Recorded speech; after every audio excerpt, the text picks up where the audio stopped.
जादुई टीवी। सुनो, तुम्हारे बाबूजी तो कब के गुजर गए। अब उनका जो सामान है वो पड़े पड़े कबाड़ा हो रहा है। बेच ही दो, कुछ पैसे आ जाएंगी। बात तो सही है। अगले संडे फुर्सत में यही करेंगे।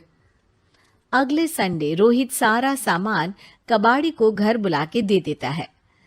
तभी उसकी नजर बाबूजी की पुरानी टीवी पर जाती है, जो इतने सालों तक कूड़े में पड़ी थी, फिर भी चमचमा रही थी।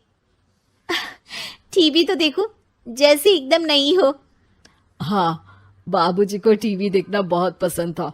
उनका सपना था कि वो टीवी पे आए।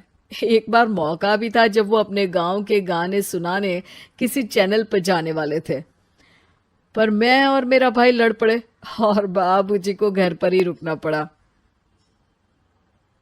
चला के देखें क्या? हाँ हाँ, क्यों नहीं, देख लेते हैं। पर शायद ही चले। बाबूजी ने उस लड़ाई के दिन के बाद टीवी देखना ही छोड़ दिया था। टीवी चालू करने के लिए उसमें केबल वायर लगा दिया जाता है। एक न्यूज चैनल चालू हो जाती है। स्वर्ग की सीढ़ी के रास्ते हैं तीन, तीनों के तीन रास्ते हैं संगीन। पहला रास्ता है सांप की बीन, दूसरा रास्ता घर में बिछा कालीन, तीसरा रास्ता कलकत्ता से चीन। ये क्या बकवास खबर है, कुछ अच्छा लगा दो। अरे आप बोलो तो सही, कोई अच्छी खबर सुना देता हूं। मेरा तो काम ही खबर देना है।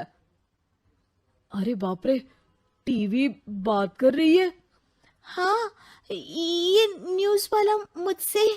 हाँ हाँ, आपसे ही तो बात करूंगा ना, आपके घर में हूं तो। अरे, ये सपना है क्या? तुम हमसे बात नहीं कर सकते? अरे सपना नहीं भाई साहब, ये टीवी जादुई टीवी है। बोलो, क्या खबर सुननी है, वरना ब्रेक लेने का टाइम आ जाएगा। सुप्रिया घबरा के टीवी बंद कर देती है। वो क्या था? अरे एक बार और चालू करके देखे, फिर से बात करेगा तो चैनल बदल देंगे। सुप्रिया फिर टीवी चालू कर देती है। अरे ऐसा कोई मुंह पे टीवी बंद करके जाता है क्या? मुझे बुरा लगा आपका नेचर। चाय पानी तो पूछो। सुप्रिया टीवी के बटन से चैनल बदल देती है। अब टीवी पर एक फिल्म चल रही है। अरे ये तो सूर्यवंशम है ना? हाँ, और ये ठाकुर को जहर की खीर दे दी और उसको पता भी नहीं है। ए भाई, खीर मत पीना, उसमें जहर है, मत पीना। ठीक है महाशय, जैसा आप कहें। हाँ। अरे, आपकी बात मान ली, पूरी पिक्चर ही अब तो बदल जाएगी। मतलब ये सच में जादुई टीवी है? तभी वहां कबाड़ी आ जाता है। भैया, टीवी के 150 रुपए दूंगा, चलेगा? अरे 1.5 करोड़ में भी ना दे तुमको ये टीवी हम। अरे 1.5 करोड़ खरीदने को होते तो तुम्हारे घर में ये पानी चाय नहीं पीता, अंबानी या टाटा के घर बैठा कोल्ड कॉफी पीता। रोहित कबाड़ी का हिसाब करके उसे वहां से चलता करता है और अपने भाई शशिकांत को फोन लगा के बुलाता है। शशि थोड़ी ही देर में वहां पहुंच जाता है। क्या हो गया भैया? अरे बाबूजी का टीवी याद है? हाँ हाँ, जिसमें घुसे रहते थे हमेशा वो, और अपने को कुछ नहीं देखने देते थे। अरे वो अब जादुई टीवी बन गया है। भैया, आपकी बकवास करने की आदत अब तक नहीं गई। अरे आपके घर में बच्चे हैं, अब तो बड़ों जैसी बात करो। रोहित जाके टीवी चालू कर देता है। टीवी पर एक जादू का शो हो रहा है जिसमें एक जादूगर है। अब मैं अपनी टोपी में से कबूतर निकालूंगा। श्रिंग ब्रिंग शरिंग बम फोपा फुफी फुफा पाउ। टीवी से कबूतर निकलता है और शशिकांत के सर पर आकर बैठ जाता है। भैया, ये क्या हो रहा है? भैया इसे उड़ाओ। ए कबूतर, जा जा, कबूतर चल निकल। अब मैं टोपी में से सांप। सांप सुनते ही शशिकांत कांप जाता है और भाग के टीवी बंद कर देता है। भैया, सॉरी भैया, मैं समझ गया ये सच में जादुई टीवी है, पर एक बार और ट्राई करते हैं। पर भाभी, कोई दूसरा चैनल लगाओ। हाँ, जिसमें डर ना लगे। सुप्रिया टीवी चला देती है और न्यूज लगा देती है। अरे कितने दिनों बाद मुझे याद आया, बताइए क्या खबर सुनाओ। और ये नया आदमी कौन है? ये मेरा भाई है शशिकांत। ओह यस, वही है ना जिससे तुम लड़ लिए थे किसी बात पे, और तुम्हारे बुढ़ाओ पिताजी गुस्सा हो गए थे और टीवी को संन्यास दे दिया था।